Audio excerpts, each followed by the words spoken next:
Hi ನಮಸ್ತೆ ಎಲ್ಲರಿಗೂ Kannada study YouTube ಚಾನಲ್ಗೆ ಸ್ವಾಗತ. ಸೊ ಇಂದಿನ ಸೆಷನ್ನಲ್ಲಿ ನಾವೇನು ನೋಡೋಣ ಅಂತ ಹೇಳಿದ್ರೆ ಇಂದಿನ ಜನವರಿ 5ರ ಪ್ರಚಲಿತ ಘಟನೆಗಳಲ್ಲಿ ಕಂಡುಬರ್ತಕ್ಕಂಥ ಟಾಪ್ 35 ಕರೆಂಟ್ ಅಫೇರ್ಸ್ ಪ್ರಶ್ನೆಗಳನ್ನು ಈ ಒಂದು ಸೆಷನ್ನಲ್ಲಿ ನಾವು ಡಿಸ್ಕಷನ್ ಮಾಡೋಣ. ಸರಿನಾ? ಸೊ ಹಾಗಾದ್ರೆ ಬನ್ನಿ ವಿಡಿಯೋನ ಸ್ಟಾರ್ಟ್ ಮಾಡೋಣ. ವಿಡಿಯೋ ಸ್ಟಾರ್ಟ್ ಮಾಡೋಕ್ಕಿಂತ ಮುಂಚೆ ವಿಡಿಯೋ ಕೊನೆವರೆಗೂ ನೋಡಿ ಅಂತ ಹೇಳ್ತಾ, ಹಾಗೆ ವಿಡಿಯೋ ಕೊನೆವರೆಗೂ ನೋಡಿದ ನಂತರ ವಿಡಿಯೋ ಇಷ್ಟ ಆದರೆ ಪ್ಲೀಸ್ ವಿಡಿಯೋನ ಲೈಕ್ ಮಾಡಿ, ಸಬ್ಸ್ಕ್ರೈಬ್ ಮಾಡಿ. ಇಫ್ ನಿಮಗೆ ವಿಡಿಯೋ ಇಷ್ಟ ಆಗಲಿಲ್ಲ ಅಂದರೆ ಸೊ ಆಬ್ವಿಯಸ್ಲಿ ಡಿಸ್ಲೈಕ್ ಮಾಡಿ ಅಂತ ಹೇಳ್ತಾ, ಹಾಗೆ ಇಲ್ಲಿವರೆಗೂ ಯಾರು ಹಳೆಯ ಡೈಲಿ ಕರೆಂಟ್ ಅಫೇರ್ಸ್ ಕ್ಲಾಸ್ಗಳನ್ನು ನೋಡಿಲ್ಲ ಅಲ್ವಾ, ಪ್ಲೀಸ್ ಪ್ಲೇಲಿಸ್ಟಲ್ಲಿ ಹೋಗಿ ಚೆಕ್ ಮಾಡಿಕೊಂಡು ನೀವು ನೋಡ್ಕೊಳ್ಳಿ. ಸೊ ಅದು ನಿಮಗೆ ಖಂಡಿತವಾಗ್ಲೂ ಸಹ ಉಪಯೋಗ ಆಗುತ್ತೆ. ಆ್ಯಂಡ್ ದೆನ್ ನೆಕ್ಸ್ಟ್ ಈ SSC GD ಎಸ್ಪಿರೆಂಟ್ಸ್ಗಳು ಸಹ SSC GD ಕ್ಲಾಸ್ಗಳನ್ನು ಯಾರು ನೋಡಿಲ್ಲ ಅಲ್ವಾ, GK ಕ್ಲಾಸ್ಗಳನ್ನು, ಅವರು ಸಹ ಪ್ಲೇಲಿಸ್ಟಲ್ಲಿ ಹೋಗಿ ಚೆಕ್ ಮಾಡಿಕೊಂಡು ನೀವು ನೋಡ್ಕೊಳ್ಳಿ. ನಿಮಗೂ ಸಹ ಅಲ್ಲಿ ನಾವು ಶಿಫ್ಟ್ ವೈಸ್ ಕ್ಲಾಸ್ಗಳನ್ನು ಮಾಡ್ತಾ ಇರೋದ್ರಿಂದ ನಿಮಗೆ ಸಾಕಷ್ಟು ಕಾನ್ಸೆಪ್ಟ್ಗಳು ರಿಪೀಟ್ ಆಗ್ತವೆ. ಆ್ಯಂಡ್ ದೆನ್ ಸಾಕಷ್ಟು ಪ್ರಶ್ನೆಗಳು ರಿಪೀಟ್ ಆಗ್ತವೆ. ಸೊ ಅದು ನಿಮಗೆ ಈಸಿ ಆಗುತ್ತೆ ಮುಂಬರ್ತಕ್ಕಂಥ ನಿಮ್ಮ ಎಕ್ಸಾಮಲ್ಲಿ. ಓಕೆ, ಯಾಕಂದರೆ ನಿಮ್ಮ ನೆಕ್ಸ್ಟ್ ಎಕ್ಸಾಮ್ ಇರೋದು ಫೆಬ್ರವರಿ 23ರಿಂದ ನಿಮ್ಮ ಸ್ಟಾರ್ಟ್ ಆಗ್ತಾಯಿದೆ. ಸರಿನಾ? ಸೊ ಮೀನ್ಸ್ 2 ತಿಂಗಳ ಮ್ಯಾಕ್ಸಿಮಮ್ ಅಂದರೆ ನಿಮಗೆ ಟೈಮ್ ಇದೆ. ಸೊ ಅದಕ್ಕೆ ನೀವು ಓದ್ಕೊಳ್ಬಹುದು. ಆ್ಯಂಡ್ ನೀವು ಸಾಕಷ್ಟು ಸ್ಕೋರ್ಗಳನ್ನು ಸಹ ಮಾಡಬಹುದು. ಸರಿನಾ? ಸೊ ಹಾಗಾದರೆ ಬನ್ನಿ ಮೊದಲ ಪ್ರಶ್ನೆ ಏನಿದೆ ಅಂತ ನೋಡೋಣ. ಮೊದಲ ಪ್ರಶ್ನೆ ಏನಿದೆ ಅಂತ ನೋಡೋದಾದರೆ 2024ರ 6ನೇ ರಾಷ್ಟ್ರೀಯ ಜಲ ಪ್ರಶಸ್ತಿಗಳಲ್ಲಿ ಯಾವ ರಾಜ್ಯಗಳನ್ನು ಶ್ರೇಷ್ಠ ರಾಜ್ಯಗಳೆಂದು ಘೋಷಿಸಲಾಗಿದೆ ಅಂತ ಹೇಳಿದ್ದಾನೆ. ಸರಿನಾ? ಸೊ ಎಷ್ಟನೇದು ಈ ಒಂದು 6ನೇ ರಾಷ್ಟ್ರೀಯ ಜಲ ಪ್ರಶಸ್ತಿ ಯಾವ ವರ್ಷದಲ್ಲಿ ಈ ಒಂದು ಪರ್ಫಾರ್ಮೆನ್ಸ್ನ ಕನ್ಸಿಡರ್ ಮಾಡ್ತಾರೆ ಅಂತ ಕೇಳಿದ್ರೆ 2024ರ ಒಂದು ಪರ್ಫಾರ್ಮೆನ್ಸ್ನ ಕನ್ಸಿಡರ್ ಮಾಡ್ತಾರೆ. ಸರಿನಾ? ಸರ್ 2026 ಇದೆ ಸರ್. ಇವಾಗ 2024ರದ ಹೌದು, ಇದು 2024ರ ಪ್ರಶಸ್ತಿಯನ್ನು 2026ರಲ್ಲಿ ನೀಡಲಾಗಿದೆ. ಸೊ ಆದ ಕಾರಣದಿಂದ ಇದು ಇಂಪಾರ್ಟೆಂಟ್ ಆಗುತ್ತೆ. ಸರಿನಾ? ಸೊ ಯಾವ ರಾಜ್ಯಗಳು ಅಂತ ಹೇಳ್ಬೋದು? ಆಪ್ಷನ್ ಎ ಕರ್ನಾಟಕ ಮತ್ತು ಕೇರಳ, ಆಪ್ಷನ್ ಬಿ ಮಹಾರಾಷ್ಟ್ರ ಮತ್ತು ಗುಜರಾತ್, ಆಪ್ಷನ್ ಸಿ ತಮಿಳುನಾಡು ಮತ್ತು ಆಂಧ್ರ ಪ್ರದೇಶ, ಆಪ್ಷನ್ ಡಿ ಏನಿದೆ ಅಂದರೆ ರಾಜಸ್ಥಾನ ಮತ್ತು ಪಂಜಾಬ್ ಅಂತ ಇದೆ. ಸೊ ಅದಕ್ಕೆ ಸರಿಯಾದ ಉತ್ತರ ಯಾವುದಾಗುತ್ತೆ? ಸರ್ ಇದಕ್ಕೆ ಸರಿಯಾದ ಉತ್ತರ ಬಂದುಬಿಟ್ಟು ಸರ್ ಮಹಾರಾಷ್ಟ್ರ. ಹೌದಾ? ಹೌದು, ಮಹಾರಾಷ್ಟ್ರ ಮತ್ತು ಗುಜರಾತ್ ಅಂತ ಹೇಳ್ತೀವಿ. ಸರ್ ಮೊದಲ ಸ್ಥಾನದಲ್ಲಿ ಮಹಾರಾಷ್ಟ್ರ ಇದೆ, ಸೆಕೆಂಡ್ ಸ್ಥಾನದಲ್ಲಿ ಗುಜರಾತ್ ಇದೆ, ಆ್ಯಂಡ್ ದೆನ್ ಥರ್ಡ್ ಸ್ಥಾನದಲ್ಲಿ ಹರಿಯಾಣ ಕಂಡುಬರುತ್ತೆ. ನಿಮಗೆ ಯಾವುದು? ಹರಿಯಾಣ ಅಂತ ಹೇಳ್ತೀವಿ. ಇದನ್ನು ಸಹ ನೆನ್ಪಿಟ್ಕೊಳ್ಳಿ. So first, second and then third. And then sir ಹಾಗಾದರೆ 2023ರ 5ನೇ ರಾಷ್ಟ್ರೀಯ ಜಲ ಪ್ರಶಸ್ತಿಗಳಲ್ಲಿ ಯಾವ ರಾಜ್ಯ ಶ್ರೇಷ್ಠ ರಾಜ್ಯವೆಂದು ಘೋಷಿಸಲಾಗಿದೆ ಅಂತ ಕೇಳಿದ್ರೆ ಅವಾಗಲೂ ಹೇಳಬೇಕಾಗುತ್ತೆ ಯಾವುದು ಸರ್? ಒಡಿಶಾ ಅಂತ. ಓಕೆ, ಸೊ ನಿಮಗೆ ಈ ಕ್ವಶನ್ ಏನಿದೆ ಅಲ್ವಾ ಇಂಪಾರ್ಟೆನ್ಸ್ ನಿಮಗೆ RRB ಎಕ್ಸಾಮಲ್ಲಿ ತಿಳಿಯುತ್ತೆ. ಯಾಕೆ ಅಂತಂದರೆ ನಿಮಗೆ ಲಾಸ್ಟ್ RRB ಎಕ್ಸಾಮ್ ಏನಾಗಿದೆ ಅಲ್ವಾ, ಲೈಕ್ NTPC ಎಕ್ಸಾಮ್ ಆಗಿರಲಿ, ಗ್ರ್ಯಾಜುಯೇಟ್ ಆಗಿರಲಿ, ಇಲ್ಲಾಂದರೆ ಅಂಡರ್ ಗ್ರ್ಯಾಜುಯೇಟ್ ಆಗಿರಲಿ, ಆ್ಯಂಡ್ ದೆನ್ ಮತ್ತೆ ಬೇರೆ ಬೇರೆ ಎಕ್ಸಾಮ್ ನಡೆದಿದೆ ಅಲ್ವಾ, ಟೆಕ್ನಿಷಿಯನ್. ಸೊ ಆ ಎಲ್ಲ ಎಕ್ಸಾಮ್ಗಳಲ್ಲಿ ನಿಮಗೆ ಈ ಪ್ರಶ್ನೆನ ಕೇಳಿದ್ದಾನೆ. ಸರ್ ಈ ಪ್ರಶ್ನೆ ಇವಾಗ ಕರೆಂಟ್ ಅಫೇರ್ಸಲ್ಲಿ ಇದೆಯಲ್ಲ, ಹೌದು, ಈ 5ನೇದು ಕೇಳಿದ್ದಾನೆ ನಿಮಗೆ. 2023ನೇದು ಕೇಳಿದ್ದಾನೆ. ಓಕೆ, 2023ನೇ ರಾಷ್ಟ್ರೀಯ ಜಲ ಪ್ರಶಸ್ತಿ ಯಾವ ರಾಜ್ಯ ಶ್ರೇಷ್ಠ ರಾಜ್ಯವೆಂದು ಘೋಷಿಸಲಾಗಿದೆ ಅಂತ ಕೇಳಿದ್ರೆ ಒಡಿಶಾ. ಇದನ್ನು ನೆನ್ಪಿಟ್ಕೊಳ್ಳಿ. ಓಕೆ, ಸೊ ಒಡಿಶಾ ಅಂತ ಹೇಳ್ತೀವಿ. ಸೊ ಇಲ್ಲಿ ಒಡಿಶಾ ಅನ್ನೋದು ಇಂಪಾರ್ಟೆಂಟ್ ಇಲ್ಲ, ಇವಾಗ ಬಿಟ್ಬಿಡಿ ಅದನ್ನು. ಬಟ್ ಇವಾಗ ಹೊಸದಾಗಿ ಯಾವುದಿದೆ? ಮಹಾರಾಷ್ಟ್ರ ಮತ್ತು ಗುಜರಾತ್ ಇದೆ. ಸರ್ ಆ್ಯಂಡ್ ದೆನ್ ಥರ್ಡ್ ಪ್ಲೇಸಲ್ಲಿ ಯಾವುದಿದೆ ಅಂದರೆ ಹರಿಯಾಣ ಇದೆ. ಸೊ ಅದಕ್ಕೆ ಇದು ಇಂಪಾರ್ಟೆಂಟ್ ಆಗುತ್ತೆ. So this is the star question for RRB. And then just ನಿಮಗೆ important question for SSC exam ಅಂತ ಹೇಳ್ಬೋದು ನಿಮಗೆ. ಆ್ಯಂಡ್ ದೆನ್ ನೆಕ್ಸ್ಟ್ ಪ್ರಶ್ನೆ, ಇತ್ತೀಚೆಗೆ 50ನೇ ಸ್ಥಾಪನಾ ದಿನವನ್ನು ಆಚರಿಸಿಕೊಂಡ NHPC ಸಂಸ್ಥೆಯು ಯಾವ ಕಾಮಿಕ್ ಪುಸ್ತಕವನ್ನು ಬಿಡುಗಡೆ ಮಾಡಿದೆ ಅಂತ ಕೇಳಿದ್ದೇನೆ. ಸರ್ ಯಾವ ಒಂದು ಕಾಮಿಕ್ ಪುಸ್ತಕವನ್ನು ಬಿಡುಗಡೆ ಮಾಡಿದೆ ಸರ್? ಯಾವುದು ಬಿಡುಗಡೆ ಮಾಡಿದೆ ಹೇಳ್ಬೋದಾ? ಯಾವುದು ಅಂತ ಕೇಳಿದ್ರೆ ಇಲ್ಲೇ ಇದೆ ನೋಡಿ, ಯಾವುದು? Chhota Bheem and the big dam ಅಂತ. ಓಕೆ, ಯಾವುದು? Chhota Bheem and the big dam ಎನ್ನುವ ಒಂದು ಪುಸ್ತಕವನ್ನು ಬಿಡುಗಡೆ ಮಾಡಿದೆ. ಯಾರು? ಈ NHPC ಸಂಸ್ಥೆ ಯಾಕೆ ಬಿಡುಗಡೆ ಮಾಡಿದೆ? 50ನೇ ಒಂದು ಸ್ಥಾಪನಾ ದಿನವನ್ನು ಆಚರಣೆ ಮಾಡಿಕೊಂಡಿದೆ. ಸೊ ಆದ ಕಾರಣದಿಂದ.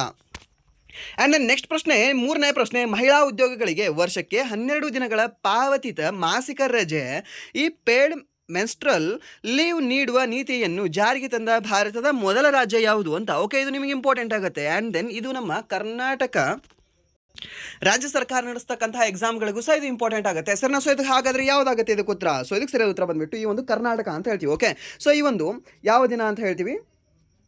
ಮಾಸಿಕ ರಜೆ ದಿನ. ಓಕೆ, ಸೊ ಮೀನ್ಸ್ ಈ ಮಹಿಳೆಯರಿಗೆ ವರ್ಷದ 12 ತಿಂಗಳಲ್ಲಿ 12 ದಿನ ಇವರಿಗೆ ರಜೆ ನೀಡಲಾಗ್ತದೆ. ಸರಿನಾ? ಸೊ ಮೀನ್ಸ್ ನಿಮಗೆ ಇಲ್ಲಿ ಡೌಟ್ ಬರ್ಬೋದು, ಸರ್ 12 ದಿನ ಅಂತಂದರೆ ಒಂದೇ ಸರಿ 12 ದಿನ ಲೀವ್ ಸಿಗುತ್ತೆ, 12 ದಿನ ಅವರು ಟೂರ್ ಹೋಗಿ ಬರ್ಬೋದು ಅಂತ. ಹಾಗಿಲ್ಲ. ಸೊ ಇವಾಗ ಒಂದು ತಿಂಗಳಿದೆ ಅಂತ ಅನ್ಕೊಳ್ಳಿ. ಓಕೆ, ಇವಾಗ ಜನವರಿ ತಿಂಗಳಿದೆ, ಜನವರಿ ತಿಂಗಳಲ್ಲಿ ಒಂದು ಲೀವ್ ಕೊಡ್ತಾರೆ ಅವರಿಗೆ. ಓಕೆ, ಸೊ ಈ ಮಾಸಿಕ ರಜೆ ದಿನ ನೀಡ್ತಾರೆ. ಬಟ್ ಇದನ್ನು ಇವಾಗ ತೊಗೊಳ್ಳಿಲ್ಲ ಅಂತ ಅಂದ್ಕೊಳ್ಳಿ. ಓಕೆ, ಯಾವುದೋ ಒಬ್ಬ ಮಹಿಳಾ ಉದ್ಯೋಗಿ ಇದನ್ನು ತೊಗೊಳ್ಳಿಲ್ಲ. ಇವಾಗ ನಾನು ನೆಕ್ಸ್ಟ್ ಕ್ಯಾರಿ ಮಾಡ್ತೀನಿ ಸರ್ ಫೆಬ್ರವರಿಗೆ, ಅವಾಗ ನನಗೆ ಎಲ್ಲೋ ಒಂದು ಸ್ವಲ್ಪ ಟ್ರಿಪ್ ಹೋಗಿ ಬರೋದಿದೆ, ಅವಾಗ ಹೋಗ್ತೀನಿ. ಇದು ಕ್ಯಾರಿ ಆಗೋದಿಲ್ಲ. ನೆನ್ಪಿಟ್ಕೊಳ್ಳಿ, ಈ ಪಾಯಿಂಟ್ ನೆನ್ಪಿಟ್ಕೊಳ್ಳಿ. ಓಕೆ, ಈ ರಜೆಗಳು ಯಾವತ್ತೂ ಸಹ ನಿಮಗೆ ಮುಂದಿನ ತಿಂಗಳಿಗೆ ಕ್ಯಾರಿ ಆಗುವುದಿಲ್ಲ. ಓಕೆ, ಆ್ಯಂಡ್ ದೆನ್ ಇದಕ್ಕೆ ರೀಸನ್ ಸಹ ನೀವು ಕೊಡಬೇಕಾಗಿಲ್ಲ. ಒಟ್ಟಿನಲ್ಲಿ ನೀವು ಒಂದು ತಿಂಗಳಲ್ಲಿ 1 ದಿನ ರಜೆ ತೊಗೊಳ್ಬಹುದು ಅಂತ ನಮ್ಮ ರಾಜ್ಯ ಸರ್ಕಾರ ಹೇಳಿದೆ ಇದನ್ನು. ಓಕೆ, ಬಟ್ ಇದು ಕ್ಯಾರಿ ಆಗೋದಿಲ್ಲ, ಇದು ಸಹ ನಿಮ್ಗೆ ಗೊತ್ತಿರಲಿ. ಆ್ಯಂಡ್ ದೆನ್ ಇದು ಎಲ್ಲಿ ಏಜಿನವರಿಗೆ ಅಂತ ಕೇಳಿದ್ರೆ 18ರಿಂದ 55 ಏಜಿನ ಒಳಗಡೆ ಇರ್ತಕ್ಕಂತಹ ಮಹಿಳೆಯರಿಗೆ ಅಂತ ಇದು ಕನ್ಸಿಡರ್ ಆಗುತ್ತೆ. ಓಕೆ, ಸೊ ಇದು ಸಹ ನಿಮಗೆ ಗೊತ್ತಿರಬೇಕಾಗುತ್ತೆ. ಆ್ಯಂಡ್ ದೆನ್ ಇದು ಸಹ ನಿಮಗೆ ಇಂಪಾರ್ಟೆಂಟ್ ಆಗಿರ್ತಕ್ಕಂಥ ಕ್ವಶನ್ ಆಗಿದೆ. ಆ್ಯಂಡ್ ನೆಕ್ಸ್ಟ್ KA ಎಕ್ಸಾಮ್ ಬರೀತಿರಲ್ವಾ, ಸೊ ಅವರು ನಿಮಗೆ ಸ್ಟೇಟ್ಮೆಂಟ್ ವೈಸ್ ಕೊಡೋದ್ರಿಂದ ಸೊ ಈ ರೀತಿ ಸ್ಟೇಟ್ಮೆಂಟ್ಗಳು ಸಹ ನಿಮಗೆ ಗೊತ್ತಿರಬೇಕಾಗುತ್ತೆ. ಆ್ಯಂಡ್ ದೆನ್ ನೆಕ್ಸ್ಟ್ ಪ್ರಶ್ನೆ, ಪ್ರಧಾನಿ ನರೇಂದ್ರ ಮೋದಿಯವರು ಭಾರತದ ಮೊದಲ ಡಿಜಿಟಲ್ ಜನಜಾತಿ ಸ್ವಾತಂತ್ರ್ಯ ಹೋರಾಟಗಾರರ ಮ್ಯೂಸಿಯಂ ಅನ್ನು ಎಲ್ಲಿ ಉದ್ಘಾಟಿಸಿದರು ಅಂತ ಕೇಳಿದ್ದೇನೆ ಸರ್ನಾ.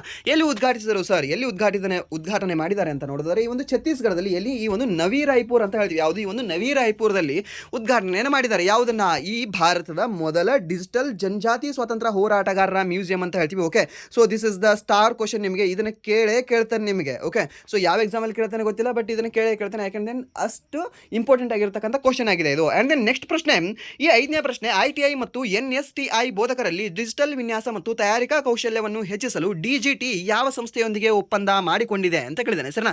ಯಾವುದರೊಂದಿಗೆ ಒಪ್ಪಂದ ಮಾಡಿಕೊಂಡಿದೆ ಸರ್? ಈ ಒಂದು ಆಟೋಡೆಸ್ಕ್ ಒಂದಿಗೆ ಒಪ್ಪಂದವನ್ನು ಮಾಡಿಕೊಂಡಿದೆ. ಯಾವುದು? ಈ ಒಂದು DGT. ಯಾರಿಗಾಗಿ? ಈ ITI ಮತ್ತು NSTI ಬೋಧಕರಿಗೆ ಒಂದು ಡಿಜಿಟಲ್ ವಿನ್ಯಾಸ ಮತ್ತು ತಯಾರಿಕಾ ಕೌಶಲ್ಯವನ್ನು ಹೆಚ್ಚಿಸುವುದರ ಕುರಿತಾಗಿ. ಆ್ಯಂಡ್ ದೆನ್ ನೆಕ್ಸ್ಟ್ ಪ್ರಶ್ನೆ, 6ನೇ ಪ್ರಶ್ನೆ, ಈ $100 ಬಿಲಿಯನ್ ಮಾರುಕಟ್ಟೆ ಮೌಲ್ಯವನ್ನು ದಾಟಿದ ಭಾರತದ ಮೊದಲ ಬ್ಯಾಂಕ್ ಯಾವುದು ಅಂತ ಕೇಳಿದ್ದಾನೆ. ಯಾವ ಸರ್ ಇದು ಬ್ಯಾಂಕ್? ಎಲ್ಲಿ ಹೋದರೆ ನಿಮಗೆ ಜಾಸ್ತಿ ಕ್ಯೂ ಕಾಣುತ್ತೆ, ಅದೇ ಬ್ಯಾಂಕ್. ಯಾವುದು? ಈ SBI ಅಂತ ಹೇಳ್ತೀವಿ. ಯಾವುದು? ಸ್ಟೇಟ್ ಬ್ಯಾಂಕ್ ಆಫ್ ಇಂಡಿಯಾ ಅಂತ ಹೇಳ್ತೇವೆ. ಆ್ಯಂಡ್ ದೆನ್ ನೆಕ್ಸ್ಟ್ ಪ್ರಶ್ನೆ, ಈ ಹವಾಮಾನ ಬದಲಾವಣೆಗೆ ಸಂಬಂಧಿಸಿದ COP30 ಸಮ್ಮೇಳನವು ಇತ್ತೀಚೆಗೆ ಎಲ್ಲಿ ನಡೆಯಿತು ಸರ್? ಎಲ್ಲಿ ನಡೆದಿದೆ ಇದು ಅಂತ ನೋಡೋದಾದರೆ ಈ ಒಂದು ಬೆಲಿಮ್ ಬ್ರೆಜಿಲಲ್ಲಿ ನಡೆದಿದೆ ಸರ್. ಎಲ್ಲಿ? ಬೆಲಿಮ್ ಬ್ರೆಜಿಲಲ್ಲಿ ನಡೆದಿದೆ. ಆ್ಯಂಡ್ ದೆನ್ ನೆಕ್ಸ್ಟ್ ನಡೀತಕ್ಕಂಥದ್ದು ಎಲ್ಲಿ ಅಂತ ಕೇಳಿದ್ರೆ ಈ ಟರ್ಕಿಯಲ್ಲಿ ನಡೆಯಲಿದೆ. ಓಕೆ, ಆ್ಯಂಡ್ ದೆನ್ ಅದರ ನಂತರ ಎಲ್ಲಿ ನಡೆಯಲಿದೆ ಅಂತಂದರೆ ನಿಮಗೆ ಇಥಿಯೋಪಿಯಾದಲ್ಲಿ ನಡೆಯಲಿದೆ. ಓಕೆ, ಇದನ್ನು ಸಹ ನಿಮ್ಗೆ ಗೊತ್ತಿರಬೇಕಾಗತ್ತೆ. ನೆಕ್ಸ್ಟ್ ಎಲ್ಲಿ ನಡೆಯಲಿದೆ, ಅದರ ನಂತರ ಎಲ್ಲಿ ನಡೆಯಲಿದೆ ಅಂತ. ಓಕೆ, ಆ್ಯಂಡ್ ದೆನ್ ನೆಕ್ಸ್ಟ್ ಪ್ರಶ್ನೆ, ಈ COP30 ವರದಿಯ ಪ್ರಕಾರ 1995ರಿಂದ ಹಸಿರುಮನೆ ಅನಿಲ ಹೊರಸೂಸುವಿಕೆಯಲ್ಲಿ ಎಷ್ಟು ಶೇಕಡಾ ಹೆಚ್ಚಳವಾಗಿದೆ ಅಂತ ಕೇಳಿದ್ದಾನೆ ಸರ್ನಾ. ಎಷ್ಟು ಶೇಕಡಾ ಹೆಚ್ಚಳವಾಗಿದೆ? ಎಷ್ಟು ಅಂತ ಕೇಳಿದ್ರೆ ಅವಾಗ ನಾವು ಹೇಳ್ತೀವಿ ಸರ್ ಎಷ್ಟು? 34% ಈ ಗ್ರೀನ್ ಹೌಸ್ ಗ್ಯಾಸಸ್ ಹೊರಸೂಸುವಿಕೆ ಹೆಚ್ಚಳವಾಗಿದೆ. ಎಷ್ಟು ಪರ್ಸೆಂಟ್? 34% ಅಂತ ಹೇಳ್ತೇವೆ. ಆ್ಯಂಡ್ ದೆನ್ ನೆಕ್ಸ್ಟ್ 9ನೇ ಪ್ರಶ್ನೆ, ನೆಕ್ಸ್ಕಾರ್ 19 ಎಂಬುದು ಭಾರತದ ಯಾವ ಚಿಕಿತ್ಸೆಗೆ ಸಂಬಂಧಿಸಿದ ಮೊದಲ ಸ್ವದೇಶಿ ಆವಿಷ್ಕಾರವಾಗಿದೆ ಅಂತ ಸರ್ನಾ. ಸೊ ಇದು ಇಂಪಾರ್ಟೆಂಟ್ ಆಗೇ ಆಗುತ್ತೆ. ಓಕೆ, ಸೊ ಇದು ನಿಮಗೆ RRB ಆದರೂ ನೀವು ಕನ್ಸಿಡರ್ ಮಾಡ್ಕೊಳ್ಳಿ, SSC ಆದರೂ ಕನ್ಸಿಡರ್ ಮಾಡ್ಕೊಳ್ಳಿ, and then state government exam ಆದರೂ ಕನ್ಸಿಡರ್ ಮಾಡ್ಕೊಳ್ಳಿ. ಈ ಕ್ವಶನ್ ಏನಿದೆ ಅಲ್ವಾ ನಿಮಗೆ ಬಂದೇ ಬರುತ್ತೆ. ಓಕೆ, ಸೊ ಮೀನ್ಸ್ ಅಷ್ಟು ಇಂಪಾರ್ಟೆಂಟ್ ಆಗಿರ್ತಕ್ಕಂಥ ಕ್ವಶನ್ ಆಗಿದೆ ಸರ್. ಏನು ಸರ್ ಎಲ್ಲವೂ ಸಹ ಇಂಪಾರ್ಟೆಂಟ್ ಆಗಿದೆ ಅಂತ ಹೇಳ್ತಿದ್ದೀರಾ? ಹೌದು, ಮೀನ್ಸ್ ಆ ಲೆವೆಲ್ ಇದೆ ಆ ಕ್ವಶನ್ಗಳಿಗೆ. ಸುಮ್ಮನೆ ಓಕೆ, ಈ ಕ್ವಶನ್ ಏನಿದೆ ಅಲ್ವಾ, ಓಕೆ ಈ ಕ್ವಶನ್ ನಿಮಗೆ ಬರ್ಬೋದು, ಬರದೇ ಇರಬಹುದು, ಬಟ್ ನಿಮಗೆ ಅಷ್ಟು ಇಂಪಾರ್ಟೆಂಟ್ ಇಲ್ಲ. ಬಟ್ ಇದು ನಿಮಗೆ ಬಂದರೆ ಇದು ಟಫ್ ಕ್ವಶನ್ ಅಂತ ಕನ್ಸಿಡರ್ ಆಗುತ್ತೆ. ಇದು ಯಾವುದು? ಈ ಎಷ್ಟು ಹೊರಸೂಸುವಿಕೆ ಹೆಚ್ಚಳವಾಗಿದೆ ಅಂತ. ಬಟ್ ಈ ಕ್ವಶನ್ ಏನಿದೆ ಅಲ್ವಾ, ಇದು ನಿಮಗೆ ಸಿಂಪಲ್ ಕ್ವಶನ್ ಆಗುತ್ತೆ. ಓಕೆ, ಇದು ನಿಮಗೆ ಸಿಂಪಲ್ ಕ್ವಶನ್, ಡಮ್ಮಿ ಕ್ವಶನ್ ಇದು. ಯಾಕೆಂದರೆ ನಿಮಗೆ ಈ ರೀತಿ ಆವಿಷ್ಕಾರ ಆಗಿರೋದು ಇಂಪಾರ್ಟೆಂಟ್ ಆಗುತ್ತೆ. ಕೇಳ್ತಾರೆ ನಿಮಗೆ, ಯಾಕಂದರೆ ನಮ್ಮ ಇಂಡಿಯಾ ಆವಿಷ್ಕಾರ ಮಾಡಿರುತ್ತೆ ಅಲ್ವಾ. ಸೊ ಅದ್ರ ಕಾರಣದಿಂದ ಯಾವುದು ಇದಕ್ಕೆ ಆನ್ಸರ್? ಸೊ ಈ ಕ್ಯಾನ್ಸರ್ ಚಿಕಿತ್ಸೆ ಅಂತ ಹೇಳ್ತೀವಿ, ಈ ಒಂದು CAR-T ಸೆಲ್ ಚಿಕಿತ್ಸೆ ಅಂತ ಹೇಳ್ತೀವಿ. ಓಕೆ, ಇದನ್ನು ಆಲ್ರೆಡಿ ಒಂದು ಕ್ಲಾಸಲ್ಲಿ ನಿಮಗೆ ಹೇಳಿದ್ದೆ, ಮತ್ತೆ ಇದನ್ನು ಹೇಳ್ತಾ ಇದ್ದೀನಿ ಅಂದರೆ this is the important question ಆಗಿದೆ ಇದು. ಓಕೆ, ಇದನ್ನು ಸಹ ನೀವು ನೆನಪಿಟ್ಕೊಳ್ಳಿ. ಆ್ಯಂಡ್ ದೆನ್ ನೆಕ್ಸ್ಟ್ ಪ್ರಶ್ನೆ, 2025ರ ಮನೋಹರ್ ಪರಿಕರ್ ಯುವ ವಿಜ್ಞಾನ ಪ್ರಶಸ್ತಿಗೆ ಭಾಜನರಾದ ಡಾಕ್ಟರ್ ಸಾಯಿ ಗೌತಮ್ ಗೋಪಾಲಕೃಷ್ಣನ್ ಯಾವ ಸಂಸ್ಥೆಗೆ ಸೇರಿದವರು ಅಂತ ಕೇಳಿದ್ದೇನೆ ಸರ್ನಾ. ಯಾವ ಸಂಸ್ಥೆಗೆ ಸೇರಿದವರು ಸರ್? ನಮ್ಮವರೇ ಸರ್. ಯಾವುದು? ಈ ಇನ್ಸ್ಟಿಟ್ಯೂಟ್, ಸೈನ್ಸ್ ಇನ್ಸ್ಟಿಟ್ಯೂಟ್ನ ಬೆಂಗಳೂರಿನ ಒಂದು ಪ್ರಾಧ್ಯಾಪಕರಾಗಿದ್ದಾರೆ. ಓಕೆ, ಯಾರು? ಈ ಒಂದು ಮನೋಹರ್ ಪರಿಕರ್ ಅವರು. ಓಕೆ, ಇವ್ರನ್ನ ಸಹ ನೆನ್ಪಿಟ್ಕೊಳ್ಳಿ. ಯಾರು? ಡಾಕ್ಟರ್ ಸಾಯಿ ಗೌತಮ್ ಗೋಪಾಲಕೃಷ್ಣನ್ ಅಂತ ಹೇಳ್ತೀವಿ ಸರ್ನ. ಯಾರು? ಈ ಒಂದು ಡಾಕ್ಟರ್ ಸಾಯಿ ಗೌತಮ್ ಗೋಪಾಲಕೃಷ್ಣನ್. ಸೊ ಇವರು ಯಾವ ಪ್ರಶಸ್ತಿಯನ್ನು ಪಡೆದುಕೊಂಡಿದ್ದಾರೆ ಅಂತ ಕೇಳಿದ್ರೆ ಈ ಮನೋಹರ್ ಪರಿಕರ್ ಯುವ ವಿಜ್ಞಾನ ಪ್ರಶಸ್ತಿಗೆ ಭಾಜನರಾಗಿದ್ದಾರೆ. ಆ್ಯಂಡ್ ದೆನ್ ನೆಕ್ಸ್ಟ್ ಪ್ರಶ್ನೆ, 11ನೇ ಪ್ರಶ್ನೆ, ಸಾಮಾನ್ಯ ರಾಷ್ಟ್ರೀಯ ಬಿಲ್ಲುಗಾರಿಕೆ ತಂಡಕ್ಕೆ ಆಯ್ಕೆಯಾದ ಭಾರತದ ಮೊದಲ ಪ್ಯಾರಾ ಕ್ರೀಡಾಪಟು ಯಾರು ಅಂತ. ಓಕೆ, ಸೊ ಇದು SSC ಕ್ವಶನ್ ಬಂತು ನೋಡಿ ನಿಮಗೆ ಇಲ್ಲಿ. ಓಕೆ, ಸೊ ಯಾವುದು ಹೇಳ್ಬೋದಾ? ಸಾಮಾನ್ಯ ರಾಷ್ಟ್ರೀಯ ಬಿಲ್ಲುಗಾರಿಕೆ ತಂಡಕ್ಕೆ ಆಯ್ಕೆಯಾದ ಭಾರತದ ಮೊದಲ ಪ್ಯಾರಾ ಕ್ರೀಡಾಪಟು ಯಾರು ಅಂತ. ಯಾರಿದ್ದಾರೆ ಸರ್? ಯಾರು ಅಂತ ಕೇಳಿದ್ರೆ ನಮ್ಮ ಶೀತಲ್ ದೇವಿ ಸರ್. ಯಾವ ರಾಜ್ಯದವರು ಸರ್ ನಮ್ಮ ಶೀತಲ್ ದೇವಿ? ನಮ್ಮ ಭಾರತದ ಕಿರೀಟ, ಜಮ್ಮು ಕಾಶ್ಮೀರದವರು ಇವರು ಅಂತ ಹೇಳಿ. ಓಕೆ, ಎರಡು ಕೈ ಇಲ್ಲ ಅಂದರೂ ಸಹ ಇವರು ತಮ್ಮ ಆರ್ಚರಿಯಿಂದ ಹೇಗೆ ಬಿಡ್ತಾರೆ ಬಾಣ ಅಂತಂದರೆ ಫುಲ್ ಬೆರಗಾಗಬೇಕು ಸರ್. ಅಷ್ಟು ಸಖತ್ತಾಗಿ ಇವರು ಆರ್ಚರಿಯಲ್ಲಿ ಪ್ರಗತಿಯನ್ನು ಹೊಂದಿದ್ದಾರೆ. ಓಕೆ, ಆ್ಯಂಡ್ ದೆನ್ ನೆಕ್ಸ್ಟ್ ಪ್ರಶ್ನೆ, ಈ DNA ಡಬಲ್ ಹೆಲಿಕ್ಸ್ ರಚನೆಯ ಸಹ ಆವಿಷ್ಕಾರಕ ಜೇಮ್ಸ್ ಡಿ ವ್ಯಾಟ್ಸನ್ ಇತ್ತೀಚೆಗೆ ನಿಧನರಾದರು. ಅವರು ಯಾವ ಪ್ರಸಿದ್ಧ ವಿಜ್ಞಾನಿಯೊಂದಿಗೆ ಕೆಲಸ ಮಾಡಿದರು? ಈ ಕ್ರಿಕ್ ಅಂತ ಹೇಳ್ತೀವಿ ಸರ್. ಯಾರು? ಈ ಒಂದು ಫ್ರಾನ್ಸಿಸ್ ಕ್ರಿಕ್ ಅವ್ರ ಜೊತೆ ಅವರು ಕೆಲಸವನ್ನು ಮಾಡಿದ್ದಾರೆ. ಯಾವಾಗ ಇವರಿಗೆ ನೊಬೆಲ್ ಪ್ರಶಸ್ತಿ ಸಿಕ್ಕಿದೆ ಅಂತ ಕೇಳಿದ್ರೆ 1954 ಇವರಿಗೆ ನೊಬೆಲ್ ಪ್ರಶಸ್ತಿ ಸಿಗುತ್ತೆ. ಯಾವುದಕ್ಕೆ? ಈ ಒಂದು DNA ಡಬಲ್ ಹೆಲಿಕ್ಸ್ ಮಾದರಿಯ ಆವಿಷ್ಕಾರಕ್ಕೆ. ಆ್ಯಂಡ್ ದೆನ್ ನೆಕ್ಸ್ಟ್ ಪ್ರಶ್ನೆ, ವಿಶ್ವದ ಮೊದಲ ಸಂಪೂರ್ಣ ನಗದು ರಹಿತ ರಾಷ್ಟ್ರವಾಗಿ ಯಾವ ದೇಶ ಹೊರಹೊಮ್ಮಿದೆ ಸರ್? ಯಾವ ದೇಶ ಹೊರಹೊಮ್ಮಿದೆ? ಕ್ಯಾಶ್ಲೆಸ್ ದೇಶ ಯಾವುದು ಸರ್? ನಮ್ಮ ಇಂಡಿಯಾ ಸರ್. ಯಾಕಂದರೆ ಎಲ್ಲ ಕಡೆ ಸಹ UPI ಇದೆ, ಬಟ್ ಆದರೂ ಸಹ ನಾವು ಕ್ಯಾಶ್ ಕೊಡ್ತೀವಲ್ವಾ. ಲಂಚ ಅಂತ. ಓಕೆ, ಸೊ ಈ ಸ್ವೀಡನ್ ಅಂತ ಹೇಳ್ತೀವಿ. ಯಾವುದು? ಈ ಒಂದು ಸ್ವೀಡನ್ ಅಂತ ಹೇಳ್ತೀವಿ. ಈ ಒಂದು ಸ್ವೀಡನ್ ವಿಶ್ವದ ಮೊದಲ ಸಂಪೂರ್ಣ ನಗದು ರಹಿತ ರಾಷ್ಟ್ರವಾಗಿ ಹೊರಹೊಮ್ಮಿದೆ. ಯಾವುದು? ಈ ಒಂದು ಸ್ವೀಡನ್ ದೇಶ. Okay, so Sweden Sweden Sweden Sweden Sweden Sweden Sweden ನೆನ್ಪಿಟ್ಕೊಳ್ಳಿ. ಆ್ಯಂಡ್ ದೆನ್ ಕಂಪ್ಲೀಟ್ ಆಗಿ ಪೋಸ್ಟ್ ಆಫೀಸ್ಗಳನ್ನೇ ಇವಾಗ ಹೊಂದದೇ ಇರತಕ್ಕಂಥ ದೇಶ ಯಾವುದು ಅಂತ ಕೇಳಿದ್ರೆ ಡೆನ್ಮಾರ್ಕ್ ದೇಶ. ಕಂಪ್ಲೀಟ್ ಆಗಿ ಡಿಜಿಟಲೈಸ್ ಆಗಿಬಿಟ್ಟಿದೆ. ಯಾವುದು? ಡೆನ್ಮಾರ್ಕ್ ದೇಶ. ಓಕೆ, ಅದನ್ನು ಸಹ ನೆನ್ಪಿಟ್ಕೊಳ್ಳಿ. ಆ್ಯಂಡ್ ದೆನ್ ಇದನ್ನು ಸಹ ನೆನ್ಪಿಟ್ಕೊಳ್ಳಿ. ಆ್ಯಂಡ್ ದೆನ್ ನೆಕ್ಸ್ಟ್ ಪ್ರಶ್ನೆ, ಪ್ರಧಾನಿ ಮೋದಿ ಅವರು ಇತ್ತೀಚೆಗೆ 4 ಹೊಸ ವಂದೇ ಭಾರತ್ ರೈಲುಗಳನ್ನು ಎಲ್ಲಿಂದ ಹಸಿರು ನಿಶಾನೆ ತೋರಿಸಿ ಆರಂಭಿಸಿದ್ರು ಅಂತ. ಎಲ್ಲಿಂದ ಆರಂಭಿಸಿದ್ದಾರೆ ಸರ್ ಇವರು? ಎಲ್ಲಿಂದ ಅಂತ ಕೇಳಿದ್ರೆ ಸರ್ ಈ ವಾರಣಾಸಿಯಿಂದ ಇವರು ಆರಂಭಿಸಿದ್ದಾರೆ. ಎಲ್ಲಿ? ಈ ಒಂದು ವಾರಣಾಸಿಯಿಂದ 4 ಹೊಸ ವಂದೇ ಭಾರತ್ ರೈಲುಗಳನ್ನು ಆರಂಭಿಸಿದ್ದಾರೆ. ಯಾರು? ನಮ್ಮ ಭಾರತದ ಪ್ರಧಾನಮಂತ್ರಿ. ಓಕೆ, ನೆಕ್ಸ್ಟ್ ಪ್ರಶ್ನೆ, 15ನೇ ಪ್ರಶ್ನೆ, ಮಾಲಿನ್ಯ ನಿಯಂತ್ರಣಕ್ಕಾಗಿ ಯಾವ ನಗರದ ಸರ್ಕಾರವು ಚಳಿಗಾಲದ ಕಚೇರಿ ಸಮಯವನ್ನು 15 ನವೆಂಬರ್ 2025ರಿಂದ 15 ಫೆಬ್ರವರಿ 2026ರವರೆಗೆ ಬದಲಾಯಿಸಿದೆ ಅಂತ ಹೇಳಿದ್ದೇನೆ. ಯಾರು ಬದಲಾವಣೆ ಮಾಡಿದ್ದಾರೆ ಇದನ್ನು? ಮಾಲಿನ್ಯ ನಿಯಂತ್ರಣಕ್ಕಾಗಿ ಯಾರು ಸರ್? ಯಾರು ಅಂತ ಕೇಳಿದ್ರೆ ಅವಾಗ ನಾವು ಹೇಳ್ತೀವಿ ಯಾರು? ನಮ್ಮ ದೆಹಲಿಯವರು. ಓಕೆ, ಯಾರು? ಈ ಒಂದು ನಮ್ಮ ದೆಹಲಿ ಅಂತ ಹೇಳ್ತೇವೆ. ಆ್ಯಂಡ್ ದೆನ್ ನೆಕ್ಸ್ಟ್, ಓಕೆ, ಸ್ವಲ್ಪ ಅದು ಟೈಪಿಂಗಲ್ಲಿ ಮೀನ್ಸ್ ಅದು ಕ್ವಶನ್ ಇದಾಗಿದೆ, ರಿಲೇಟ್ ಆಗಿದೆ. ಈ ಕ್ವಶನ್ ಸಹ ನಿಮಗೆ ನೆಕ್ಸ್ಟ್ ನಾಳೆ ಕ್ಲಾಸ್ ಮಾಡಿರ್ತೀನಲ್ವಾ, ಸೊ ಮೀನ್ಸ್ ಆ ಕ್ಲಾಸಲ್ಲಿ ಈ ಒಂದು ಕ್ವಶನ್ ನಿಮಗೆ ರಿಪೀಟ್ ಮಾಡ್ತೇನೆ. Okay, and then next, NHPC ಸಂಸ್ಥೆಯು ತನ್ನ 50ನೇ ಸ್ಥಾಪನಾ ದಿನದ ಅಂಗವಾಗಿ ಎಷ್ಟು ರೂಪಾಯಿಯ ಸ್ಮರಣಾರ್ಥ ನಾಣ್ಯವನ್ನು ಬಿಡುಗಡೆ ಮಾಡಿದೆ ಅಂತ ಕೇಳಿದ್ದೇನೆ. ಸರ್, ಎಷ್ಟು ಸ್ಮರಣಾರ್ಥ ಬಿಡುಗಡೆ ಮಾಡಿದೆ?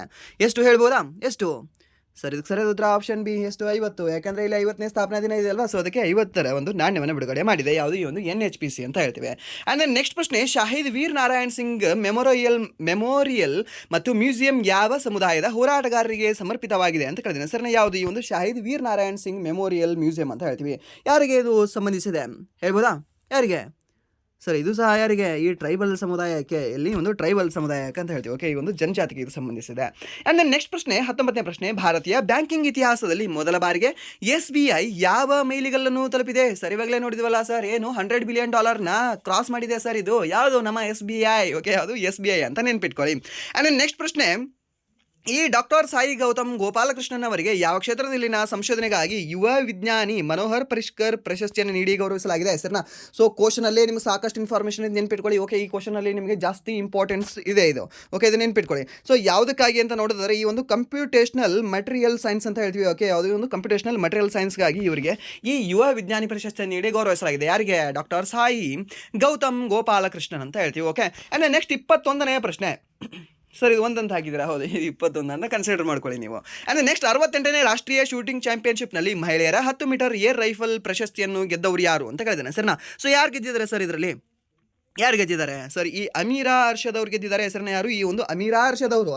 ನಿಮ್ಗೆ ಅದೇ ಇದರ ಬದಲಾಗಿ ಓಕೆ ಇಲ್ಲೇನು ಕೇಳಿದ್ದಾನೆ? 68ನೇ ರಾಷ್ಟ್ರೀಯ ಶೂಟಿಂಗ್ ಚಾಂಪಿಯನ್ಶಿಪ್ ಅಂತ ಕೇಳಿದ್ದಾನೆ. ಬಟ್ ಇದರ ಬದಲಾಗಿ ನಿಮಗೆ ಪ್ಯಾರಿಸ್ ಒಲಿಂಪಿಕ್ಸ್ ಅಂತ ಕೇಳಿದ್ರೆ ಅವಾಗ ಯಾರಾಗ್ತಿದ್ರು ಅಂದರೆ ಮನು ಭಾಕರ್ ಅವರು ಆಗಿರ್ತಿದ್ರು. ಬಟ್ ಚಿನ್ನದ ಪದಕ ಅಲ್ಲ, ಕಂಚಿನ ಪದಕ ಅಂತ ಹೇಳ್ತೀವಿ. ಬಟ್ ಇಲ್ಲಿ ಚಿನ್ನದ ಪದಕವನ್ನು ಗೆದ್ದಿರತಕ್ಕಂತಹ ಮಹಿಳೆ ಯಾರು ಅಂತ ಕೇಳಿದ್ರೆ ಈ ನಮ್ಮ ಅಮೀರಾ ಅರ್ಷದ್ ಅವರು ಅಂತ ಹೇಳ್ತೀವಿ. ಯಾವ ರಾಜ್ಯದವರು? ಹರಿಯಾಣ ರಾಜ್ಯದವರು ಆಗಿದ್ದಾರೆ. ಓಕೆ, ಸೊ ಇದು ಈ ರೀತಿಯ ಪ್ರಶ್ನೆನೂ ಸಹ ನಿಮಗೆ ಎಲ್ಲಿ ಫೋಕಸ್ ಮಾಡ್ತಾನೆ ಅಂದರೆ SSL ಫೋಕಸ್ ಮಾಡ್ತಾನೆ. ಸರ್, ಇದು ಕ್ವಶನ್ ನಿಮಗೆ ಸ್ಪೋರ್ಟ್ಸ್ ಮೇಲೆ ಇದೆ. ಓಕೆ, ಇದು ಫೋಕಸ್ ಮಾಡ್ತಾರೆ ಬಿಡಿ ಸರ್ ಎಲ್ಲ ಕಡೆ. ಬಟ್ ನಾನೇನು ಹೇಳ್ತಿದ್ದೀನಿ ಅಂದರೆ ರಾಜ್ಯ. ಓಕೆ, ಮೀನ್ಸ್ ಈ ಮನು ಭಾಕರ್ ಅವರು ಯಾವ ರಾಜ್ಯದವರು? ಹರಿಯಾಣದವರು. ಆ್ಯಂಡ್ ದೆನ್ ಅಮೀರಾ ಅರ್ಷದ್ ಅವರು ಯಾವ ರಾಜ್ಯದವರು? ಹರಿಯಾಣದವರು. ನೀರಜ್ ಚೋಪ್ರಾ ಯಾವ ರಾಜ್ಯದವರು? ಹರಿಯಾಣದವರು. ಓಕೆ, ಆ್ಯಂಡ್ ದೆನ್ ಈ ಮೀರಾಬಾಯಿ ಚಾನು ಅವರು ಯಾವ ರಾಜ್ಯದವರು? ಸರಿ, ಮಣಿಪುರದವರು. ಓಕೆ, ಸೊ ಈ ರೀತಿ ನಿಮಗೆ ಇಂಪಾರ್ಟೆಂಟ್ ಆಗುತ್ತೆ. ಓಕೆ, ಸೊ ಅದಕ್ಕೆ ಈ ರೀತಿ ನೆನ್ಪಿಟ್ಕೊಳ್ಳಿ. ಆ್ಯಂಡ್ ದೆನ್ ಸ್ವಪ್ನಿಲ್ ಕುಸಾಲಿ ಅವರು ಯಾವ ರಾಜ್ಯದವರು? ಮಹಾರಾಷ್ಟ್ರದವರು. ಸರ್, ಅವ್ರು ಯಾರು ಸರ್?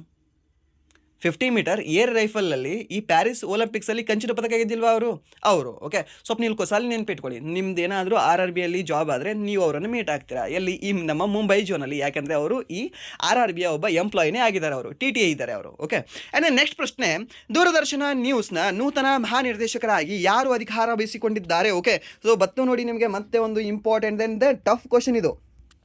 ಯಾರಿದ್ದಾರೆ ಹೇಳ್ಬೋದಾ? ದೂರದರ್ಶನದ DD ನ್ಯೂಸ್ನ ಮಹಾನಿರ್ದೇಶಕರಾಗಿ ಆಯ್ಕೆಯಾಗಿರ್ತಕ್ಕಂಥ ವ್ಯಕ್ತಿ ಯಾರು ಸರ್?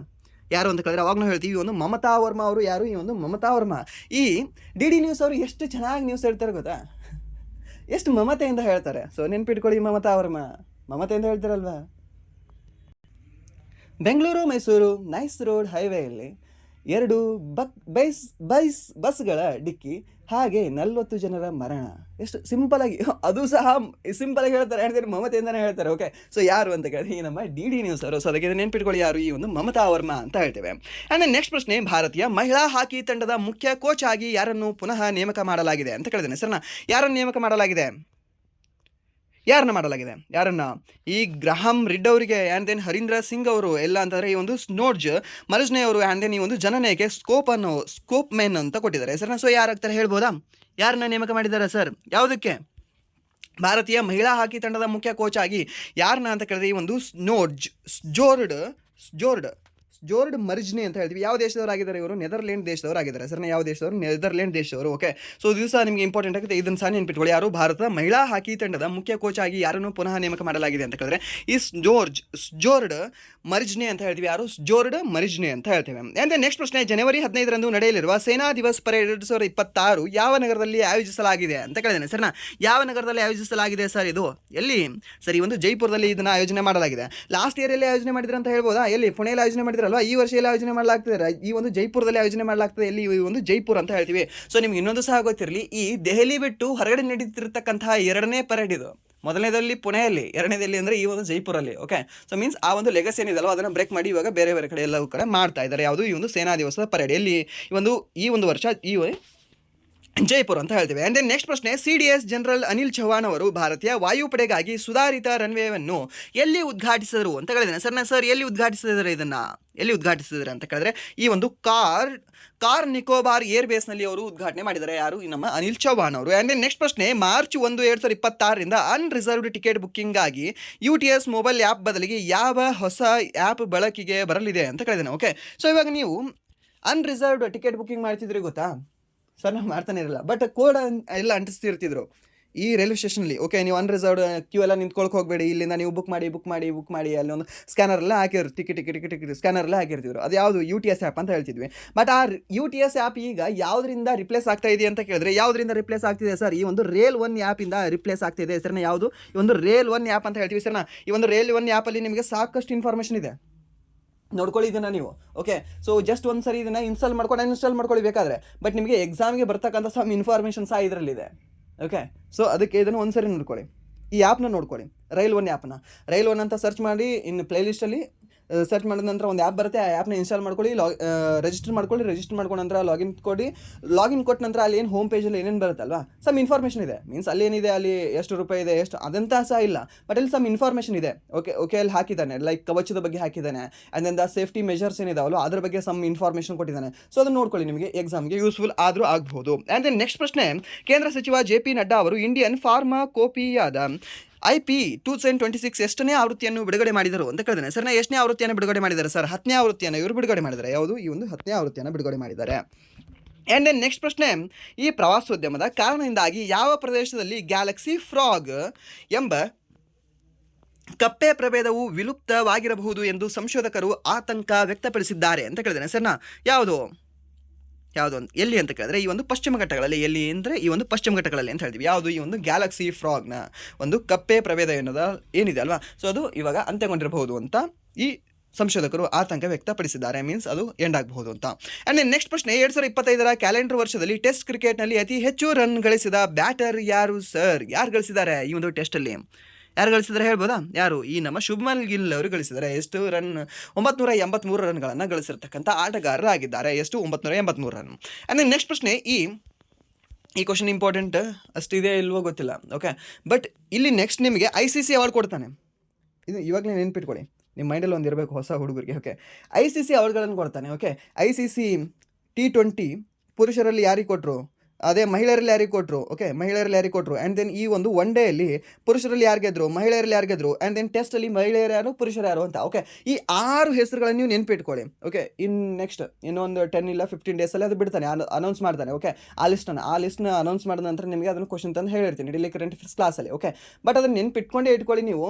SSC ಎಕ್ಸಾಮಲ್ಲಿ ಆ್ಯಂಡ್ ದೆನ್ RRB ಎಕ್ಸಾಮಲ್ಲಿ ನಿಮಗೆ ಫೋಕಸ್ ಮಾಡಿ ಅದ್ರ ಮೇಲೆ ಕೇಳ್ತಾನೆ. ಫಿಕ್ಸ್ ನಿಮಗೆ ಒಂದು ಕ್ವಶನ್ ಬಂದೇ ಬರುತ್ತೆ. ಓಕೆ, ಆ್ಯಂಡ್ ದೆನ್ ಇನ್ನೊಂದು ನಿಮಗೆ SSC ಅವನು 1 ಶಿಫ್ಟಲ್ಲಿ 2 ಶಿಫ್ಟಲ್ಲಿ ಕೇಳಿ ಮುಗಿಸ್ಬೋದು. ಬಟ್ RRB ಎಕ್ಸಾಮನ್ನು ಹಾಗೆ ಮಾಡಲ್ಲ. ಅದಕ್ಕೆ ಅದು ಒಂದೊಂದು ಕಾನ್ಸೆಪ್ಟ್ ತೊಗೊಂಡ ಅಲ್ಲಿ ನಿಮಗೆ ಮಿನಿಮಮ್ ಏನಾದರೂ ಸಹ ಒಂದು 15 ಕ್ವಶನ್ ಫ್ರೇಮ್ ಆಗ್ತಾವೆ ಅಲ್ಲಿ. ಓಕೆ, ಬೇರೆ ಬೇರೆ ಶಿಫ್ಟ್ಗಳಲ್ಲಿ. ಸೊ ಅದಕ್ಕೆ ಆ ಒಂದು ಏನು ಚಾರ್ಟ್ ಇದೆಯಲ್ಲ ಅದು ಇಂಪಾರ್ಟೆಂಟ್ ಆಗುತ್ತೆ, ಅದನ್ನು ನೋಡ್ಕೊಳ್ಳುವಂತೆ. ಓಕೆ, ಆ್ಯಂಡ್ ದೆನ್ ನೆಕ್ಸ್ಟ್ ಪ್ರಶ್ನೆ, ಓಕೆ, ಅಂದರೆ ನೆಕ್ಸ್ಟ್ ಪ್ರಶ್ನೆ 10ನೇ ಪ್ರಶ್ನೆ, ಜಾರ್ಖಂಡ್ ಹೈಕೋರ್ಟ್ನ ನೂತನ ಮುಖ್ಯ ನ್ಯಾಯಮೂರ್ತಿಗಳಾಗಿ ಯಾರು ನೇಮಕಗೊಂಡಿದ್ದಾರೆ ಅಂತ ಕೇಳಿದ್ದೇನೆ ಸರ್. ಯಾರು ನೇಮಕಗೊಂಡಿದ್ದಾರೆ ಸರ್? ಯಾರು ಅಂತ ಕೇಳಿದ್ರೆ ಈ ನ್ಯಾಯಮೂರ್ತಿ ಮಹೇಶ್ ಶರಶ್ಚಂದ್ರ ಸೋನಕ್ ಅವರು ಅಂತ ಹೇಳ್ತೀವಿ ಸರ್ನ. ಯಾರು? ಈ ಒಂದು ನ್ಯಾಯಮೂರ್ತಿ ಮಹೇಶ್ ಶರಶ್ಚಂದ್ರ ಸೋನಕ್ ಅವರು ಜಾರ್ಖಂಡ್ ಹೈಕೋರ್ಟ್ನ ನೂತನ ಮುಖ್ಯ ನ್ಯಾಯಮೂರ್ತಿಗಳಾಗಿ ಆಯ್ಕೆ ಆಗಿದ್ದಾರೆ, ನೇಮಕಗೊಂಡಿದ್ದಾರೆ. ಯಾರಿಂದ ನೇಮಕಗೊಳ್ತಾರೆ ಇವರು? ನಮ್ಮ ಭಾರತದ ರಾಷ್ಟ್ರಪತಿಯಿಂದ ಇವರು ನೇಮಕಗೊಳ್ತಾರೆ. ಯಾರು? ನಮ್ಮ ಹೈಕೋರ್ಟ್ನ ಮುಖ್ಯ ನ್ಯಾಯಮೂರ್ತಿಗಳು. ಓಕೆ, ಸೊ ಯಾವ ಒಂದು ವಿಧಿ ಅಡಿಯಲ್ಲಿ? 214ರ ವಿಧಿ ಅಡಿಯಲ್ಲಿ ಅಂತ ಹೇಳ್ತೀವಿ. ಓಕೆ, ಇದನ್ನು ಸಹ ಗೊತ್ತಿರಲಿ, ಇದನ್ನು ಸಹ ನಿಮಗೆ ಕೇಳ್ಬೋದು. ಅಂದರೆ 214, 17 ನಿಮಗೆ ಇಂಪಾರ್ಟೆಂಟ್ ಆಗ್ತವೆ. ಅಂದರೆ ನೆಕ್ಸ್ಟ್ ಪ್ರಶ್ನೆ, ವಿಶ್ವದ ಅತ್ಯಂತ ಕಠಿಣ ಯಾರ್ಲಿ ಎನಿಸಿಕೊಂಡಿರುವ ಡಾಕರ್ ಯಾರ್ಲಿಯಲ್ಲಿ ಸತತ 7ನೇ ಬಾರಿ ಭಾಗವಹಿಸುತ್ತಿರುವ ಭಾರತೀಯ ರೈಡರ್ ಯಾರು ಅಂತ. ಸರ್ನ ಯಾರು ಭಾಗವಹಿಸ್ತಾ ಇದ್ದಾರೆ ಸರ್? ಯಾರು ಹೇಳ್ಬೋದಾ? ಹೇಳಿ ನೋಡುವ. ಸರ್ ಅರವಿಂದ್ KP, ಬಿಗ್ ಬಾಸಲ್ಲಿ ನೋಡಿದ್ವಿ ಇವ್ರನ್ನ. ಓಕೆ, ಸೊ ಇವರು ಸಹ ರೈಡರ್ ಆಗಿದ್ದಾರೆ. ಓಕೆ, ಸೊ ನಿಮ್ಗೆ ಗೊತ್ತಿರಲಿ, ಆ ಬಿಗ್ ಬಾಸ್ನ ಬಂದಿದ್ದು ಒಂದು ಹೊರತುಪಡಿಸಿದರೆ, ಬಟ್ ಈಸ್ ಆಲ್ಸೋ ಆ ಬೆಸ್ಟ್ ಸ್ಪೋರ್ಟ್ಸ್ಮನ್ ಈತ. ಓಕೆ, ಯಾರು? ಅರವಿಂದ್ KP, ಬಟ್ ಇವರಲ್ಲ ಇಲ್ಲಿ. ಸೊ ಇದಕ್ಕೆ ಸರಿಯಾದ ಉತ್ತರ ಯಾವುದಾಗುತ್ತೆ? ಸೊ ಇದಕ್ಕೆ ಸರಿಯಾದ ಉತ್ತರ ಬಂದುಬಿಟ್ಟು ಆಪ್ಷನ್ ಬಿ ಅಂತ ಹೇಳ್ತೀವಿ. ಯಾರು? ಈ ಒಂದು ಹರಿತ್ ನೋವಾ ಅವರು ಅಂತ ಹೇಳ್ತೀವಿ. ಸರ್ನ ಯಾರು? ಈ ಒಂದು ಹರಿತ್ ನೋವಾ ಅವರು ಡಾರ್ಕರ್ ರ್ಯಾಲಿಯಲ್ಲಿ ಸತತ 7ನೇ ಬಾರಿಗೆ ಭಾಗವಹಿಸಿರ್ತಕ್ಕಂಥ ನಮ್ಮ ಭಾರತೀಯ ರೈಡರ್ ಆಗಿದ್ದಾರೆ ಇವರು. ಓಕೆ, ಯಾರು? ಈ ಹರಿತ್ ನೋವಾ ಅಂತ ಹೇಳ್ತೀವಿ. So okay, and then next ಪ್ರಶ್ನೆ, ಕಳೆದ 5 ವರ್ಷಗಳ ಅವಧಿಯಲ್ಲಿ 2025ರಲ್ಲಿ ಅತಿ ಹೆಚ್ಚು ಲಿಂಗಾನುಪಾತವನ್ನು ದಾಖಲಿಸಿದ ರಾಜ್ಯ ಯಾವುದು ಅಂತ ಕೇಳಿದ್ದೇನೆ. ಓಕೆ, ಸೆಕ್ಸ್ ರೇಷಿಯೋ ಆಟ್ ಬರ್ತ್. ಓಕೆ, ಈ ಒಂದು ಬರ್ತಲ್ಲಿ ಸೆಕ್ಸ್ ರೇಷಿಯೋವನ್ನು ದಾಖಲಿಸಿರ್ತಕ್ಕಂಥ ಒಂದು ರಾಜ್ಯ ಯಾವುದು ಅಂತ. ಯಾವ ರಾಜ್ಯ ಹೇಳ್ಬೋದಾ? ಯಾವುದು ಸರ್? ಕೇರಳ ಸರ್? ಅಲ್ಲ. ಯಾವುದು ಅಂತ ಕೇಳಿದ್ರೆ ನಮ್ಮ ಹರಿಯಾಣ ಅಂತ ಹೇಳ್ತೀವಿ. ಯಾವುದು? ಹರಿಯಾಣ. ಸೊ ಈ ಒಂದು ಸೆಕ್ಸ್ ರೇಷಿಯೋದಲ್ಲಿ ಅತಿ ಕಡಿಮೆ ಇರೋದೇ ಯಾವುದು ಅಂದರೆ 2011ರ ಜನಗಣತಿಯ ಪ್ರಕಾರ ಹರಿಯಾಣ. ಬಟ್ ಇವಾಗ ಲಾಸ್ಟ್ 5 ವರ್ಷದಲ್ಲಿ ಯಾವುದು ಅಂತ ಕೇಳಿದ್ರೆ ಇದೇ ಹರಿಯಾಣ. ಎಷ್ಟು ಇದೆ? ಇವು 923 ದಾಖಲಿಸಿದೆ. ಸರ್ ಯಾವುದು? ಈ ಒಂದು ನಮ್ಮ ಹರಿಯಾಣ ಅಂತ ಹೇಳ್ತೇವೆ. ಆ್ಯಂಡ್ ನೆಕ್ಸ್ಟ್ ಪ್ರಶ್ನೆ, ಈ ಒಂದು ಕುಶಾನರ ಕಾಲದ ಅಪರೂಪದ ನಾಣ್ಯಗಳು ಇತ್ತೀಚೆಗೆ ಯಾವ ಪ್ರಾಚೀನ ಸ್ಥಳದಲ್ಲಿ ಪತ್ತೆಯಾಗಿವೆ ಅಂತ ಕೇಳಿದ್ದೇನೆ. ಸರ್ ಎಲ್ಲಿ ಪತ್ತೆಯಾಗಿವೆ? ಸರ್ ತಕ್ಷಶಿಲಾದಲ್ಲಿ ಇದು ಪತ್ತೆಯಾಗಿವೆ. ಯಾರಿಗೆ ಸಂಬಂಧಿಸಿರ್ತಕ್ಕಂಥದ್ದು? ಕುಶಾನರ ಕಾಲದ ಅಪರೂಪದ ನಾಣ್ಯಗಳು ಅಂತ ಹೇಳ್ತೀವಿ. ಆ್ಯಂಡ್ ನೆಕ್ಸ್ಟ್ ಪ್ರಶ್ನೆ, BCCI ಸೂಚನೆಯ ಮೇರೆಗೆ ಕೋಲ್ಕತ್ತಾ ನೈಟ್ ರೈಡರ್ಸ್ ತಂಡವು ಯಾವ ಆಟಗಾರನನ್ನು ತಂಡದಿಂದ ಕೈಬಿಡಲು ನಿರ್ಧರಿಸಿದೆ? ಯಾವ ಆಟಗಾರನನ್ನು ಸರ್? ಸರ್ ಏನು ನ್ಯೂಸ್ ಆಗಿರಬೇಕಲ್ಲ ಸರ್? ಏನು ನ್ಯೂಸ್ ಆಗಿದೆ? ಬಾಂಗ್ಲಾದೇಶದ ನ್ಯೂಸ್. ಯಾಕಂದರೆ ಬಾಂಗ್ಲಾದೇಶದಲ್ಲಿ ನಮ್ಮ ಹಿಂದೂಗಳನ್ನು ಮರ್ಡರ್ ಮಾಡಿದ್ದಾರೆ. ಓಕೆ, ಮೀನ್ಸ್ ಕೊಂದಿದ್ದಾರೆ. ಸೊ ಆದ ಕಾರಣದಿಂದ ಈ ಒಬ್ಬ ವ್ಯಕ್ತಿಯನ್ನು ಬಿಡಬೇಕಾಗಿದೆ. ಇವಾಗ ಯಾವ ವ್ಯಕ್ತಿ? ಶ್ರೇಯಸ್ ಅಯ್ಯರ್ ಇಂಡಿಯನ್ ಇದ್ದಾರೆ ಸರ್, ಇವ್ರನ್ನ ಯಾಕೆ ಬಿಡ್ತಾರೆ? ಅದೇ ಸುನಿಲ್ ನಾರಾಯಣ್ ಅವರು ಇಂಡಿಯನ್ ಇದ್ದಾರೆ. ರಸೆಲ್ ಅವರು, ಇವರು ನಿಮಗೆ ವೆಸ್ಟ್ ಇಂಡೀಸ್ ಅವ್ರು ಕಂಡು ಬರ್ತಾರೆ. ಓಕೆ, ಇಂಡಿಯನ್ ಅಲ್ಲ, ವೆಸ್ಟ್ ಇಂಡೀಸ್. ಓಕೆ, ಇವರು ವೆಸ್ಟ್ ಇಂಡೀಸ್ ಆ್ಯಂಡ್ ದೆನ್ ಇವರು ವೆಸ್ಟ್ ಇಂಡೀಸ್. ಸೊ ಇಲ್ಲಿ ಬಾಂಗ್ಲಾದೇಶದ ಯಾರು? ಮುಸ್ತಫಿಜುರ್ ರೆಹಮಾನ್ ಅಂತ ಹೇಳ್ತೀವಿ. ಸೊ ಯಾರನ್ನ ಕೈ ಬಿಡಲು ನಿರ್ಧರಿಸಿದೆ ಅಂತ ಕೇಳಿದ್ರೆ ಒಂದು ಮುಸ್ತಫಿಜುರ್ ರೆಹಮಾನ್ ಅವರನ್ನು ಕೈ ಬಿಡಲು ನಿರ್ಧರಿಸಿದೆ. ಓಕೆ, ಸೊ ಸರಿಯಾದ ಉತ್ತರ ಯಾವುದಾಗುತ್ತೆ ಅಂದರೆ ಆಪ್ಷನ್ ಬಿ ಆಗುತ್ತೆ. ಇವರನ್ನ ಯಾರು ಖರೀದಿ ಮಾಡಿದ್ರು ಅಂತ ಕೇಳಿದ್ರೆ ಕೋಲ್ಕತ್ತಾ ನೈಟ್ ರೈಡರ್ಸ್ ಅವರು ಖರೀದಿ ಮಾಡಿದರು. ಆ್ಯಂಡ್ ದೆನ್ ಈ ಒಂದು ಕ್ಲಾಸಿನ ಕೊನೆಯ ಪ್ರಶ್ನೆ, ಹಾಗೆ ಈ ಒಂದು ಕ್ಲಾಸಿನ ಹೋಮ್ ವರ್ಕ್ ಪ್ರಶ್ನೆ ಏನಿದೆ? ಇತ್ತೀಚೆಗೆ 72ನೇ ರಾಷ್ಟ್ರೀಯ ವಾಲಿಬಾಲ್ ಪಂದ್ಯಾವಳಿಯನ್ನು ವಿಡಿಯೋ ಕಾನ್ಫರೆನ್ಸಿಂಗ್ ಮೂಲಕ ಎಲ್ಲಿ ಉದ್ಘಾಟಿಸಲಾಯಿತು ಅಂತ ಕೇಳಿದ್ದೇನೆ. ಸರ್ ಎಲ್ಲಿ ಉದ್ಘಾಟಿಸಲಾಗಿದೆ? Option A Varanasi, option B Mumbai, option C Hyderabad, option D ಏನಿದೆ ಅಂದರೆ ಚೆನ್ನೈ ಅಂತ ಇದೆ. ಓಕೆ, ಇದಕ್ಕೆ ಸರಿಯಾದ ಉತ್ತರ ಯಾವುದು ಆಗುತ್ತೆ ಅಂತ ನೀವು ಕಮೆಂಟ್ ಮಾಡ್ಬೋದಾ? Okay, this is the home work question for today. Okay, ಇದನ್ನು ನೀವು ಹೋಮ್ ವರ್ಕ್ ಆಗಿ ತೊಗೊಂಡು ಆ್ಯಂಡ್ ದೆನ್ ಇದಕ್ಕೆ ಕಮೆಂಟ್ ಮಾಡಿ ಅಂತ ಹೇಳ್ತಾ ವಿಡಿಯೋನ ಇಲ್ಲಿವರೆಗೂ ನೋಡೋದಕ್ಕಾಗಿ ಫಸ್ಟ್ ಆಫ್ ಆಲ್ ಧನ್ಯವಾದಗಳು. ಹಾಗೆ ಇಲ್ಲಿವರೆಗೂ ವಿಡಿಯೋ ನೋಡಿ ನಿಮಗೆ ಏನಾದರೂ ವಿಡಿಯೋ ಇಷ್ಟ ಆಗಿದ್ರೆ ಪ್ಲೀಸ್ ವಿಡಿಯೋನ ಲೈಕ್ ಮಾಡಿ, ಸಬ್ಸ್ಕ್ರೈಬ್ ಮಾಡಿ. ಇಫ್ ನಿಮಗೆ ವಿಡಿಯೋ ಇಷ್ಟ ಆಗಲ್ಲ ಅಂದರೆ ಸೊ ಆಬ್ವಿಯಸ್ಲಿ ಡಿಸ್ಲೈಕ್ ಮಾಡಿ ಅಂತ ಹೇಳ್ತಾ ವಿಡಿಯೋನ ಇಲ್ಲಿಗೆ ಏನು ಮಾಡ್ತಾ ಇದ್ದೀನಿ. Once again thank you so much.